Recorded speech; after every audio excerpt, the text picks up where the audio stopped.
Maria Schools is a company that I founded together with Annabelle Bignon at the beginning of the year, January 2020.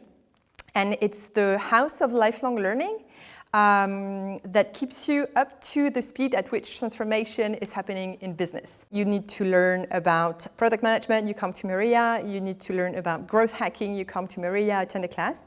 And when you go, you meet and network with people that are hungry for knowledge and that are keen to keep up. Being an entrepreneur is new to me. Like, I've been working in a company for 10 years with a very strong entrepreneurial spirit, a very strong entrepreneurial management, but I had never been a founder before. So what it did change is that for the first time in my life, I experienced being on my own. Like, luckily, I have an amazing co-founder, and I felt since the beginning of our venture together that being two gives a lot of strength. I don't know if I'd be able to do it just by myself.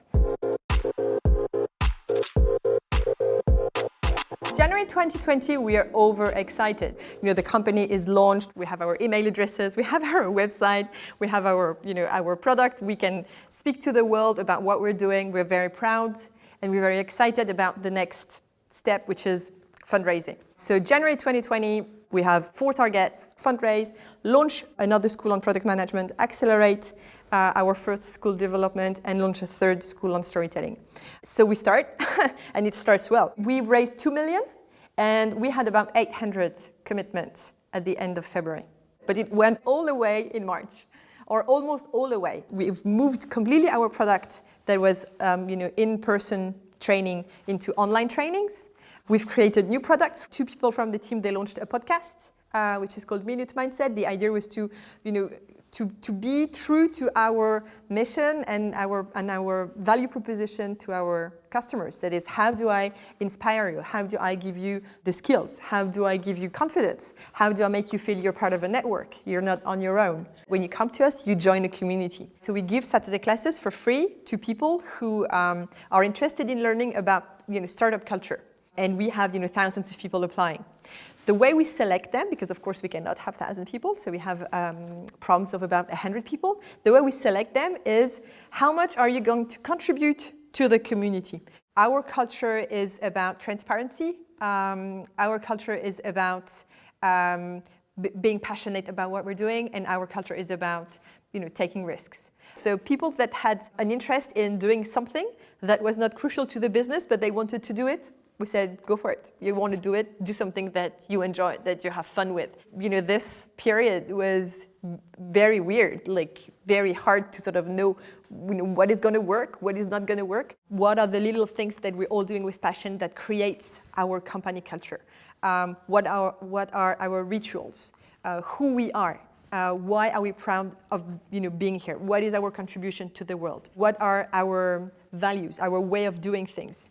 This is key. This is resilience. This is the asset that no competitor can take away from you. So to me, it's really hard to build a culture or to be conscious of a culture when you've had 2, 3, 4, 10 years of life, and then to think, oh, what is our company culture?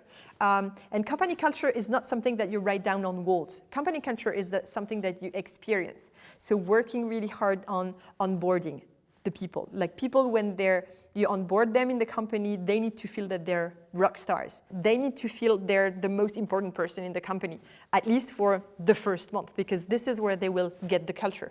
Offboarding also is very important because life is short. Everything is about network. So the reputation of your company, the experience people had when onboarding, when offboarding is equally important.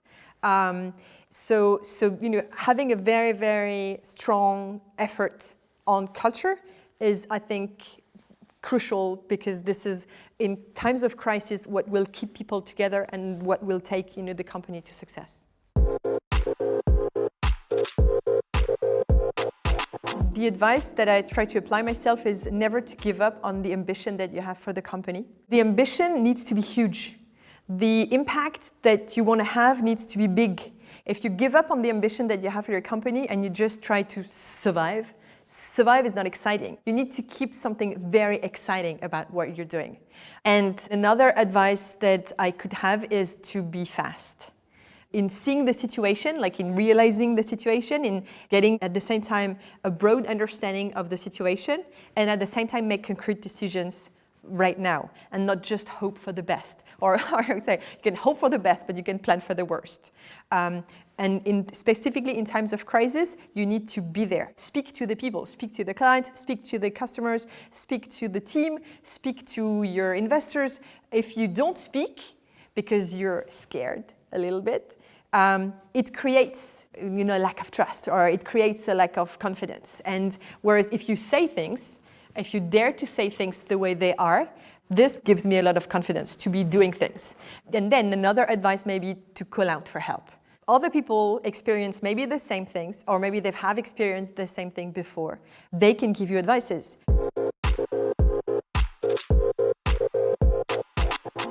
Our mission remains the same, whatever happens. And we're confident that the world that is going to happen is going to need more and more education. Education is what keeps you free. The uncertainty in professional life, in business, in economics, in our societies, creates even a bigger need for more education. So I'm confident we're useful. I'm confident what we're doing is necessary. I'm confident we're fixing problems, we're fixing issues. So that's good. Now, in running the business, of course, our big challenge is to succeed online.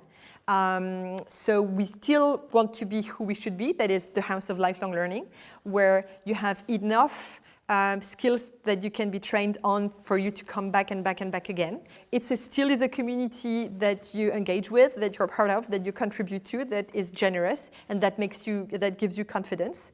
The thing we need to solve, and the big challenge for us next year, is online training. How do we manage to create a unique experience online that is giving you at the same time the skills, the practice, learn by doing, and the network, and a game-changing learning experience.